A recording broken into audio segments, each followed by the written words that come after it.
From the Presidential Palace, Manila, Dateline Malacañang.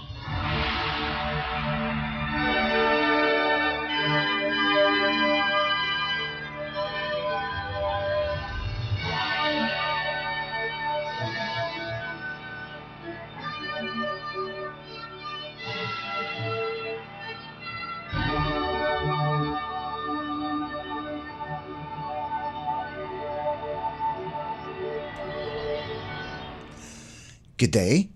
This is Dateline Malacañang. Philippine President Ferdinand R. Marcos Jr. on Monday called on newly promoted senior officials of the Philippine National Police or PNP to lead by example and carry out their duty with pride and integrity. Speaking at the oath-taking of the 39 newly promoted star rank officers of the police force in Malacañang, the President underscored the significant responsibilities the officers now bear. President Marcos reminded the PNP officials that they now have to guide, to discipline, and to inspire the men and women under their command.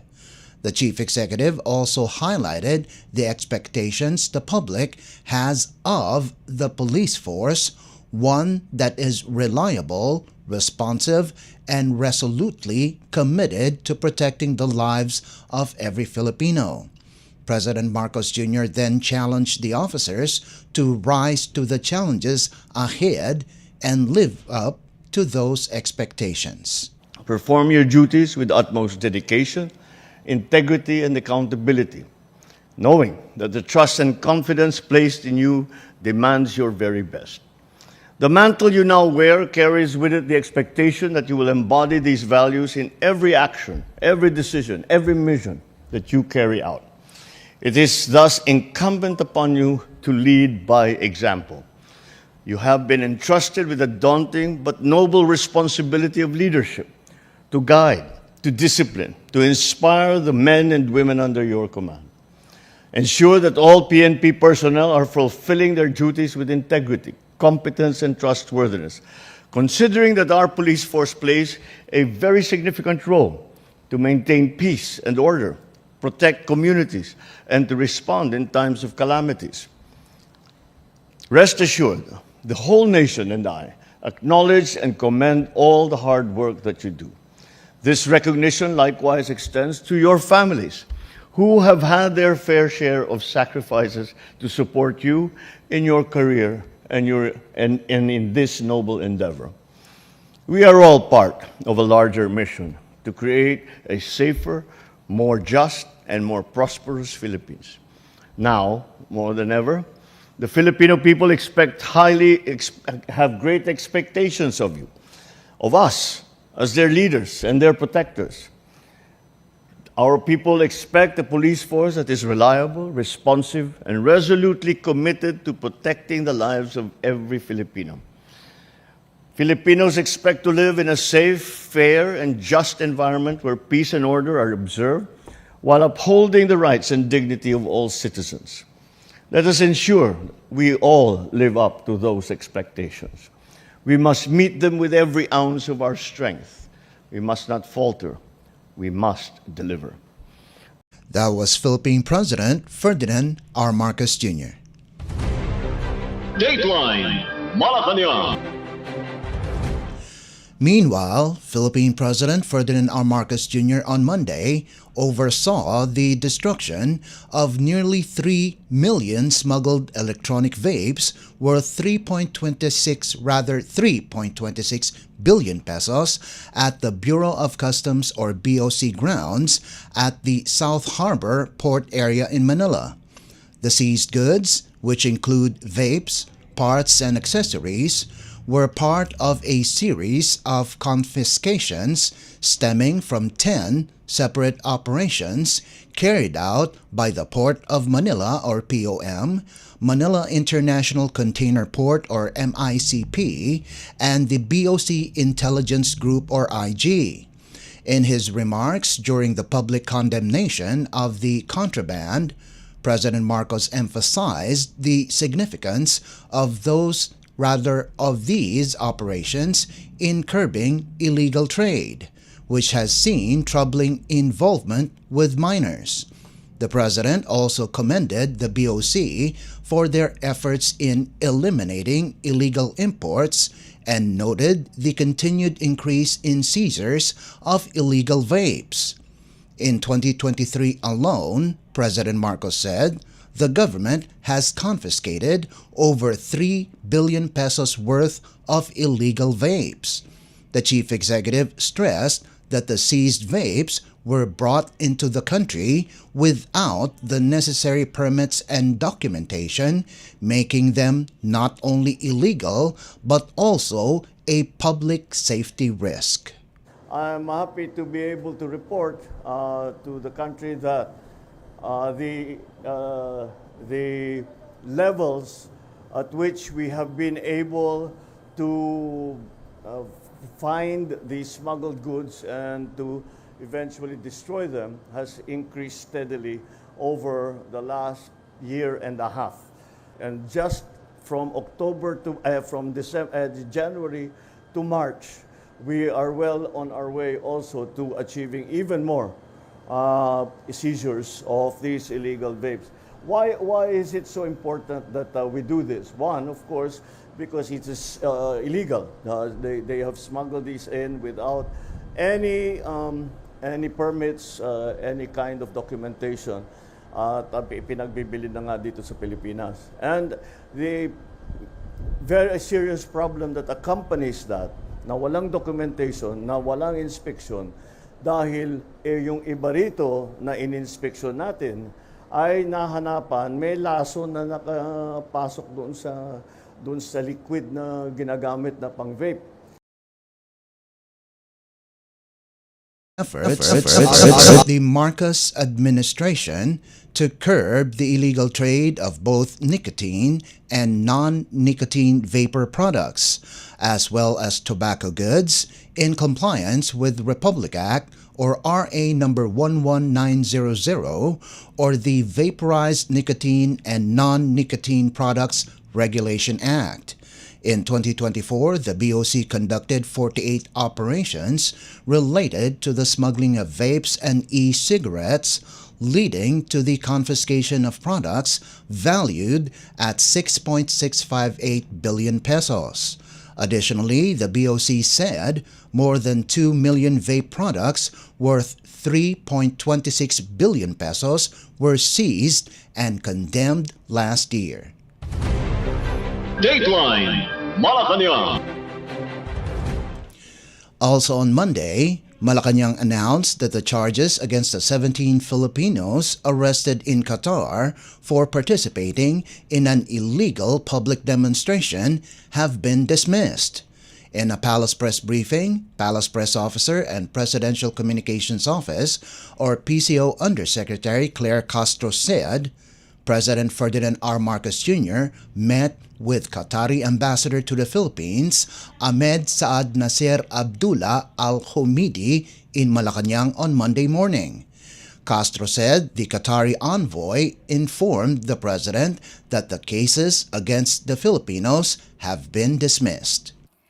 Kanina ay nakapagpulong si Pangulong Marcos Jr. kay Qatari Ambassador to the Philippines, Al-Humidi. Sinabi ng Qatari Ambassador na pinalaya na ang 17 na inaresto sa Qatar at dinismiss na rin ang mga kaso laban sa kanila. Ayon kay Ambassador Al-Humidi, ito raw ay refleksyon ng maganda at matatag na pagkakaibigan ng dalawang bansa. Ang pagpapalaya ay bunsod ng utos ng Pangulong Marcos na tulungang makalaya ang DMW, ang na-17. Nakikita po natin kung gaano po ba kabilis magtrabaho ang ating Pangulo. Kaya parang ito po ay taliwa sa mga bintang ng iba na walang nangyayari sa ating bansa. Ito po ay talagang tinutukan po ng ating Pangulo para po mabigyan po ng tulong ang 17 na kababayan natin dito sa Qatar. At ito nga po ang naging resulta na madismiss na po ang kaso at mapalaya po sila. The 17 overseas Filipino workers, or OFWs, 12 men and 5 women, were arrested after joining a rally to show support for former President Rodrigo Duterte, who is currently detained at an International Criminal Court or ICC facility in The Hague, the Netherlands, over allegations of human rights violations related to his war on drugs. The Philippine government on Friday announced it has secured the provisional release of the 17 OFWs following the directive of President Marcos to concerned government agencies to exhaust all remedies and assistance for the Filipinos. Dateline Malacañang. Still on Monday, Malacañang said the administration of Ferdinand R. Marcos Jr. remains committed to enhancing the country's defense capabilities through the ongoing modernization of the Armed Forces of the Philippines or AFP. In a press briefing, Palace Press Officer and Presidential Communications Office or PCO Undersecretary Claire Castro clarified that the AFP's modernization efforts are not aimed at any specific country. Following Philippine Ambassador to the United States Jose Manuel Romualdez's statement about the purchase of more F-16 fighter jets to counter China's actions in disputed territories. The Philippines and China have long been engaged in a territorial dispute over the West Philippine Sea, part of the resource-rich South China Sea, which Beijing claims in its entirety. Castro said Romualdez was just expressing his opinion, noting that the AFP modernization has been ongoing for quite some time now. Ang AFP modernization naman po ay noon pa po. Wala pa naman pong issue sa anumang bansa. At ang pag-modernize po natin ng ating militar ay naaayon lamang po. Natataon lamang po at hindi naman po talaga nagta-target ng anumang bansa. Nagkataon lang po siguro na may mga issues po tayo na kinakaharap at opinion po yan ni Ambassador at sabi nga natin na yun po yung katotohanan. Talaga naman po tayo mayroong kinakaharap na mga issues. Pero yung pag-modernize po ay ito po yung naaayon naman sa batas. Meanwhile, AFP Chief of Staff General Romeo Bronner is reportedly exploring the acquisition of more missile systems, warships, and multi-role fighter jets to bolster the country's air and missile defense, something that Malacañang fully supports. Asked whether the palace is confident that the country's defense posture will be credible and reliable by the end of the president's term, Castro said that is the goal of the chief executive and that is the goal of everyone involved. Opo, gusto po talaga natin na hanggat maaari ay mabili po natin ang kinakailangan natin for the AFP modernization. At ngayon po ay gusto po nila makompleto itong AFP Horizon 3. At depende po yan, of course, sa budget po natin, kung ito din po naman ay maaayunan ng Kongreso. So lahat po yan ay nanaisin po talaga ng ating Pangulo na magampanan po ang mga pangakong ito. Yan po ang naisin ng Pangulo. Yan po ang naisin ng lahat. At gagawin po lahat ng paraan, pagkakataon, lahat ng kakayanin. Kung may mga budget po tayong kakailanganin, yan po ay gagawin ng ating Pangulo. That was Palace Press Officer and Presidential Communications Office Undersecretary Claire Castro. Dateline Malacañang. The Philippine government is taking immediate action to provide assistance to 3 Filipinos arrested in China for alleged espionage. In a press briefing in Malacañang Monday, Palace Press Officer Claire Castro said President Ferdinand R. Marcos Jr. is committed to assisting Filipinos facing legal issues abroad. According to a report by state-run China Daily, the 3 Filipinos were apprehended by Chinese authorities and accused of working for a certain Philippine intelligence agency to gather classified military information. Chinese authorities claimed the individuals had confessed to the crime. The National Security Council, or NSC, disputed Beijing's accusations, saying the three were former recipients of a government scholarship program created under an agreement between the southern Chinese province of Hainan and the Philippine province of Palawan. The NSC added that the arrest of the Filipinos could be a retaliation for the series of legitimate arrests of Chinese nationals and accomplices in the Philippines for spying activities. However, the palace is taking caution and said there is no concrete evidence yet to support the claim. We believe that is just a part of the initial investigation. There is no yet concrete evidence. If it is really a retaliation or a part of retaliation of the other country, we will not say that because there's no final investigation on that matter. But there is still ongoing investigation on that, and we will just defer all the details to the FA and to DND. Any specific instructions from the president? Have you taken this up with him? Yes, there is always a instruction to help our Filipino citizens, the Filipino citizens abroad, facing this kind of charges. Legal assistance will always be given. All the necessary help and assistance will be provided. That was Palace Press Officer and Presidential Communications Office Undersecretary Claire Castro. Dateline Malacañang. The Philippine Institute of Volcanology and Seismology, or PHIVOLCS, on Tuesday reported that Canlaon volcano in Negros Island has erupted at 5:51 this morning and spewed ash plume of up to 4,000 meters high. In a radio interview over Radio Pilipinas, PHIVOLCS Director Teresito Bacolcol said the pyroclastic density current, or PDC, is drifting southwest towards Negros Occidental. Bacolcol added that Canlaon is still under Alert Level 3, although there is a scenario wherein the volcano will lead to a bigger explosion which will then raise the alert level to 4. Okay, tama kayo, may sumabog kanina yung Canlaon volcano and it started at 5:51 a.m. and ongoing pa rin hanggang ngayon. Yung plume height umabot ng 4,000 meters or 4 kilometers and nagdidrift ito towards the southwest. May nakita din tayong pyroclastic density current. Ito yung pinaghalo-halong bato, abo, and gases na bumabagsak sa dalisdis ng bulkan. And pero right now maintain pa rin po natin yung alert level 3. So itong nangyari na to is comparable to the eruption noong December 9 na nagkaroon din po tayo ng 4 kilometer plume height and nagkaroon din po ng pyroclastic density current. Okay, so may tatlo tayong scenarios. Yung isa yung wala pa namang lava na lumalabas sa Canlaon volcano.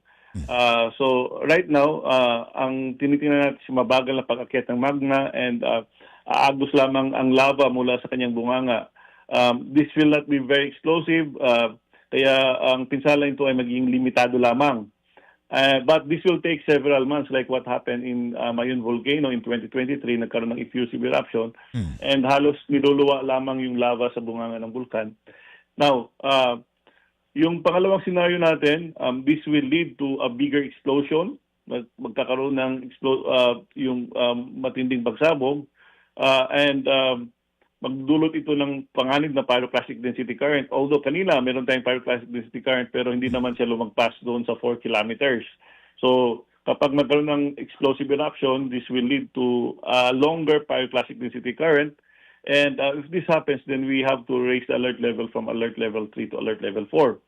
Yung pangatlong senaryo, hihinto or titigil ang paggalaw ng magma pansamantala, kaya babagal or mawawala yung activity. So if this happens, at ito yung gusto natin mangyari, ay we will lower the alert level from alert level 3 to alert level 2. That was Philippine Institute of Volcanology and Seismology Director Teresito Bacolcol. Dateline Malacañang. In other news, the Philippines has expressed its interest to expand its defense ties with Finland. In a news release Monday, Department of National Defense or DND spokesperson, Assistant Secretary Arsenio Andolong said, Defense Secretary Gilberto Chodoro Jr. conveyed this during the introductory meeting with Finnish Ambassador to Manila, Saija Nurminen, on April 2nd.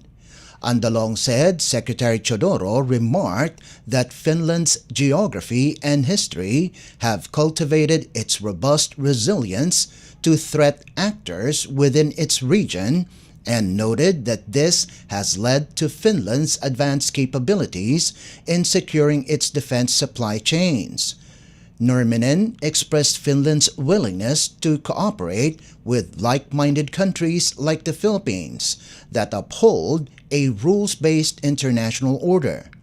The DND spokesperson said the Finnish ambassador mentioned that Nokia, a known Finnish multinational company, is interested in supporting the Philippines' Self-Reliant Defense Posture or SRDP program.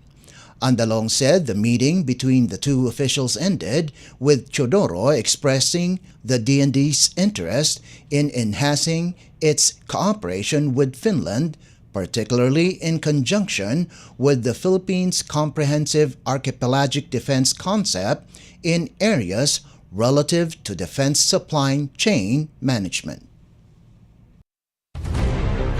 Dateline Malacañang. And finally, the Philippine Air Force or PAF and the United States Pacific Air Forces or PACAF on Monday began the COPE Thunder Philippines or CTPH 25-1 highlighting field training exercises on aircraft maneuvers and tactics. PAF Chief Lieutenant General Arthur Cordura and PACAF Air National Guard Mobilization Assistant Major General Christopher Shepard led the opening rites of the drills at Clark Air Base in Mabalacat City, Pampanga Province. In a statement by PAF spokesperson Colonel Maria Consuelo Castillo said, the CTPH 25-1 will be held across key training locations in northern Luzon, including Basa Air Base and Clark Air Base in Pampanga Province and Colonel Ernesto Ravina Air Base in Tarlac Province until April 18th. Castillo said PAF is deploying 729 personnel and various types of aircraft including FA-50PH, A-29B Super Tucano, S-76A, and S-70I Black Hawk helicopters. PACAF, on the other hand, sent 250 personnel and 12 F-16 fighter jets. For the first time, the PAF is hosting an international observer program as part of the exercise, participated in by representatives from the Royal Malaysian Air Force, Royal Thai Air Force, Royal Australian Air Force, Japan Air Self-Defense Force, and Indonesian Air Force. Castillo said the exercise would also feature subject matter expert exchanges covering a wide range of domains, including fighter and close air support operations, helicopter operations, cybersecurity, communications, aircraft maintenance, logistics, security, and medical services. CTPH 25-1 marks a key milestone in enhancing joint operational readiness and deepening defense ties between the Philippines and the United States.